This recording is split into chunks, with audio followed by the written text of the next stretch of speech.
Hey guys. Have you ever been in one of those situations where you are arguing with a female and they either completely take you out of context or just blatantly dismiss your points? This happened to me last year when I got into a nasty debate with a feminist. She was arguing that female soccer players ought to be paid as much as their male counterparts. I explained to her why they didn't deserve that using facts and statistics to back up my point. She knew she was beat but decided she wouldn't concede and just brushed it off by calling me an idiot. Mark Latham deals with a similar problem in this clip. Enjoy the video. Mark, before we let you go though, we'd like to hear some thoughts and some comments you made earlier this week about domestic violence. For our viewers who haven't heard them, here's what Mark had to say. Blokes who've lost self-esteem, they've lost their job, they're welfare dependent, they've got other troubles, drugs, alcohol in their life. It's that loss of self-esteem where I think they use the domestic violence as a coping mechanism to get over all the other crap that they've got in their lives. Obviously this has caused some outrage, Mark. Do you stand by those comments, and do we really need to be making excuses for perpetrators of domestic violence?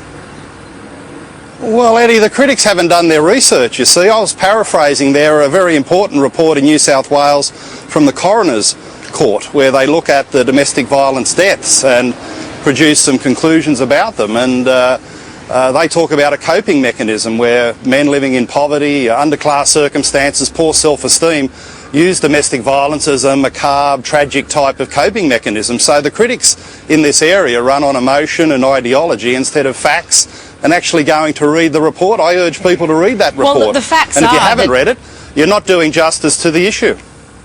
Mark, the facts are that domestic violence doesn't just affect people in low socioeconomic circumstances. It stretches right across all levels of society, doesn't it? Well, it's concentrated there. Eddie, the basic fact is that for every domestic incident in a middle-class family in Australia, there are 10 in a public housing estate, 25 in Indigenous communities. That's borne out by crime statistics around the country.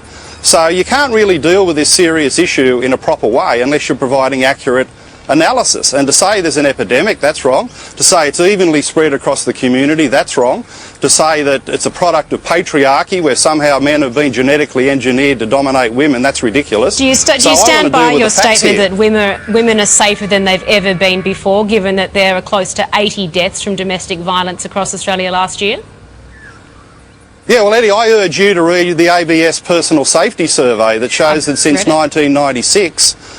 You have read it? Well, yep. You'll notice that since 1996 the rate of domestic assault and incidents has come down according to that report. Gotcha, bitch! You can only go by the official statistics rather than left-wing feminist hysteria. So you do believe that, in fact, Rosie Batty, from you, quote, causes more harm than good? Well, I don't think it's helpful to demonise men in these circumstances. I don't think it's helpful to go around talking about an epidemic when actually in Australia the domestic assault rate against women in a 12-month period is 1%. Now, I wish it was 0%, of course. We all want it to be 0%. But I know enough about politics to realise that if you want to analyse and get solutions to a problem, you have to be accurate. And saying there's an epidemic, which sort of suggests the rate is 50 or 60%, when in fact it's 1%, that does a disservice to the women in need because you're dealing in fantasy rather than fact. Mark, speaking as a fellow bloke, we've just got to be so careful about these messages and making excuses for this. I just... Well, no, I'm not. No one's making excuses here, Mike. What you've got to be careful about is analysing the facts, rather than propaganda that people put out there that's not supported by official government reports, official government surveys, and there's nothing I've said that's not factual.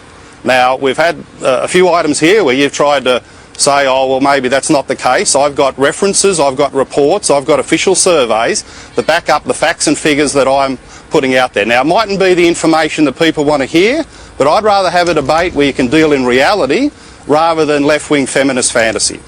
All right, Mark Latham, thank you for your time.